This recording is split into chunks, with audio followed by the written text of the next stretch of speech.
Assimi Goïta et d'autres figures du régime militaire sont élevés au grade de général de corps d'armée. Le président de la transition devient ainsi le plus haut gradé de l'armée malienne. 100 millions de francs CFA, c'est la contribution des compagnies d'assurance pour soutenir les victimes des inondations au Mali. Les détails sur cette mobilisation de fonds dans un instant. Le ministre de la Jeunesse et des Sports a rencontré la presse pour sa conférence mensuelle. Plusieurs sujets d'actualité sur le sport malien ont été abordés. Vous qui nous suivez à travers le monde, merci d'avoir choisi TM pour vous informer. Bonsoir, bienvenue à vous. Les colonels qui ont pris le pouvoir suite aux événements de 2020 sont désormais officiellement des généraux. En tête, Assimi Goïta, président de la transition, est promu au grade de général d'armée à titre exceptionnel, devenant ainsi le plus haut gradé de l'armée malienne avec 5 étoiles. Ordre reçu, ordre exécuté, comme on dirait dans l'armée. En effet, c'était la 12e recommandation du dialogue intermalien tenu du 6 au 10 mai 2024. Les participants avaient notamment suggéré d'élever au grade de généraux le colonel Assimi Goïta, Malik Diao, Sadio Kamara, Modibo Kone, Ismaël Ouagé et Ablé Maïga. Et ces derniers ne se sont pas fait prier. Ce mercredi 16 octobre 2024, le Conseil des ministres a procédé à une série de promotions au sein des forces armées maliennes. Le colonel Assimi Goïta, président de la transition, a été élevé au rang de général d'armée à titre exceptionnel. À ses côtés figurent ses 4 compagnons d'armes, co-auteurs du coup d'État d'août 2020. Ainsi, le colonel Malik Diao, président du Conseil national de transition, le colonel Sadio Kamara, ministre de la Défense et des anciens combattants, le colonel-major Ismaël Ouagé, ministre de la Réconciliation nationale, et le colonel Modibo Kone, directeur général de l'Agence nationale de la sécurité d'État, ont été promus au grade de général de corps d'armée.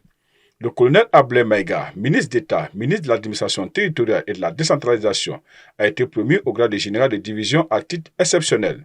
Parmi les autres promus figure le général de brigade Daoud Ali Mahomedine, désormais général de division, qui occupe le poste de ministre de la Sécurité. La liste des promotions comprend également la nomination au grade de général de division de plusieurs autres officiers supérieurs de l'armée. Pour de nombreux Maliens, ces promotions représentent une reconnaissance méritée pour des hommes qui ont pris des risques importants dans des moments critiques. Elles symbolisent une certaine stabilité et un renforcement de l'armée dans la lutte contre le terrorisme et les défis sécuritaires. D'un autre côté, certains craignent que cette concentration de pouvoir au sein de l'armée ne freine la transition vers une gouvernance plus démocratique et institutionnalisée. Les critiques n'ont d'ailleurs pas tardé à émerger. Certains observateurs dénoncent une dérive vers une consolidation du pouvoir militaire, une tendance qui pourrait éloigner le pays de la promesse d'une transition politique pacifique. La nomination d'Assimi Goïta, maintenant le plus haut gradé de l'armée et des autres généraux, est perçue par certains comme un verrouillage du pouvoir entre les mains de l'élite militaire au détriment de la gouvernance civile. 4 ans après l'arrivée des militaires au pouvoir, force est de reconnaître que les spécialistes de la guerre qui étaient venus pour sauver le Mali sont toujours à la peine. On a beau chercher, on se demande en quoi ces nominations vont booster la lutte contre le terrorisme et la reconquête du territoire. A-t-on vraiment besoin d'un général de corps d'armée ou de division pour mener ce combat salutaire pour la libération du Mali? En réalité, ce n'est pas la première fois qu'on assiste à ce genre de nomination dans les annales politiques du Mali. On se rappelle que le capitaine Amadou Aya Sanogo, après son coup d'État du 22 mars 2012, qui avait renversé Amadou Toumani Touré, était passé de simple capitaine à général de corps d'armée. Ces nominations interviennent alors que la transition continue son bonhomme de chemin, 4 ans après le renversement du défunt président Ibrahim Boubacar Keïta. L'Institut néerlandais pour la démocratie multipartite au Mali s'est associé au comité des plaidoyers et des suivis des réformes pour lancer le Forum des partis et mouvements politiques. Ce forum se veut un cadre d'échange et de dialogue entre acteurs des partis et des mouvements politiques. Djeneva Samaki. Ce cadre se veut un moyen de permettre aux différents partis et mouvements politiques de discuter afin de se mettre d'accord sur les questions essentielles de la vie de la nation. Les objectifs sont de mettre ensemble les acteurs politiques. Vous n'êtes pas sans savoir que les acteurs politiques sont aujourd'hui fortement décriés, que la population avoue avoir perdu confiance en ces acteurs-là.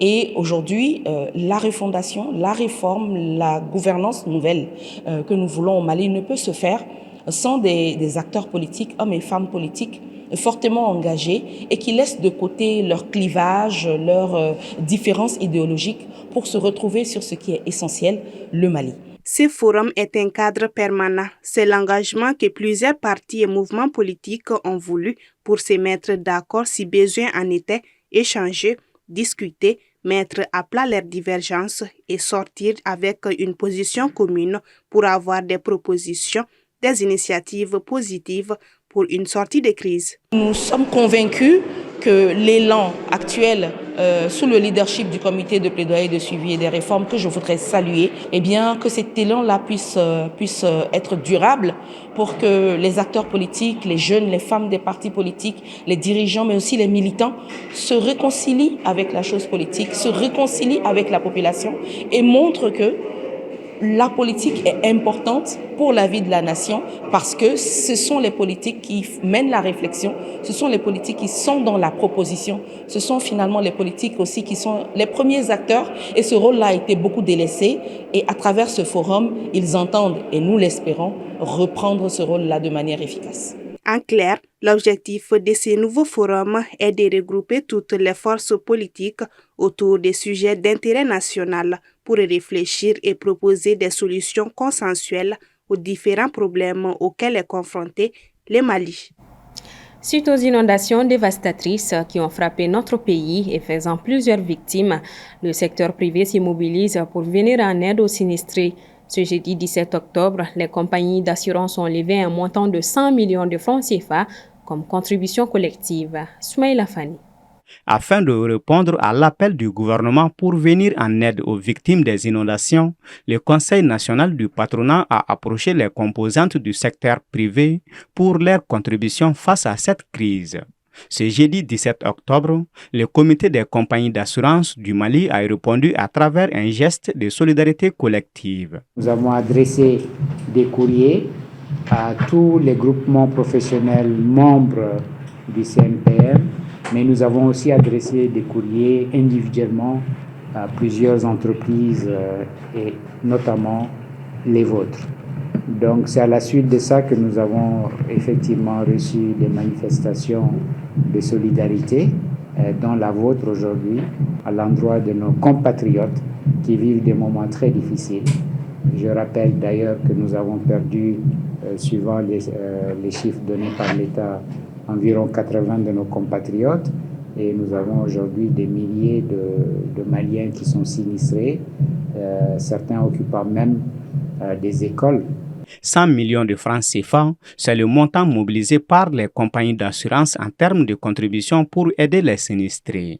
La solidarité faisant partie déjà des socles de notre culture et face à ces catastrophes, nous, assureurs, nous ne pouvons pas rester inactifs. C'est pour cette raison que nous avons voulu répondre à l'appel des autorités. Nous avons agi non seulement en tant qu'assureurs, j'ai envie de dire nous avons agi juste en tant qu'humains. Parce que ça fait partie de notre devoir, ça fait partie de notre culture. Et nous, en tant qu'assureurs aussi, pour un niveau supérieur, nous sommes organisateurs de solidarité. Ça fait partie de la vocation des assureurs d'organiser la solidarité. Le président des assureurs rappelle que ce geste collectif s'ajoute à l'effort individuel que chaque compagnie d'assurance déploie au quotidien pour couvrir les dégâts causés à ses clients par ces inondations. Direction la Côte d'Ivoire où la révision de la liste électorale démarre le 19 octobre et ce jusqu'au 10 novembre. Face aux députés, le président de la commission électorale indépendante a laissé entrevoir une probable non-réinscription de Laurent Gbagbo sur la liste électorale. Justin Koné-Katinan, le porte-parole du Parti des peuples africains Côte d'Ivoire de Laurent Gbagbo, s'est exprimé sur la sortie du président de la CEI à l'Assemblée nationale. Écoutons. Le discours qu'a tenu hier vise à mettre le trouble dans l'esprit des Ivoiriens, comme quoi le président Laurent Gbagbo est exclu de la liste électorale parce qu'il a été déchu de ses droits civiques. Ce n'est pas vrai, premièrement. Deuxièmement, il n'appartient pas à Cuba de statuer sur la portée de l'ordonnance d'amnistie. Ce n'est pas sa compétence. En offre, plus de 140 personnes ont péri dans le nord du Nigeria, dans la localité de Tora, après l'explosion d'un camion-citerne renversé autour duquel une foule s'était agglutinée pour récupérer du carburant. Une centaine de blessés a été admis au service des urgences. Retour au Mali, la traditionnelle conférence de presse du ministre des Sports et de la Jeunesse s'est tenue hier mercredi 16 octobre. Objectif, rendre compte de ses activités tenues au mois de septembre à ce début octobre 2024. Assetoumani Koulibaly. La présente conférence de presse est accentuée sur le bilan des activités tenues du 1er septembre au 12 octobre 2024.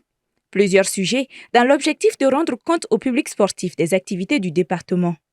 La participation et les résultats des disciplines sportives lors des compétitions internationales, le point de la rénovation des stades en attente, les réalisations menées par axe et par domaine d'intervention sont autant de thématiques qui ont fait l'objet d'échanges entre le ministre et les hommes de médias.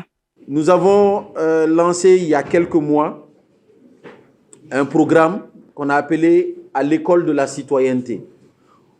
Pour rappel, le programme « À l'école de la citoyenneté », c'est un programme qui pour nous est venu des instructions du président de la transition pour essayer de voir comment on peut renforcer les questions de citoyenneté auprès de la jeunesse. Donc au-delà de cela, nous avons participé à l'activité de l'université d'été de l'AIS. Au mois de décembre, il y aura les Jeux de l'AIS dans les 3 pays. Nous allons pouvoir organiser cela, une très bonne chose. L'autre chose, c'est que vous savez, on a décidé au niveau du département de voir comment on peut appuyer davantage nos athlètes, à les accompagner afin qu'ils soient beaucoup plus compétitifs dans certaines rencontres internationales. Donc, avec le département et certains partenaires du département, nous avons lancé l'opération, le programme Vision Olympique 2024-2028. Donc, pendant les 4 années, quels sont les programmes que nous pouvons mettre en place pour renforcer nos athlètes et nos joueurs dans toutes les disciplines. Au cours de cet espace d'échange, des préoccupations ont été soulignées, lesquelles étaient en lien avec l'état de la pelouse du stade 26 mars qui n'a pas fait bonne impression lors du match aller Mali-Guinée-Bissau. Nos stades ne servent pas que pour le football ou que pour le sport. Nous le faisons même pour les événements culturels.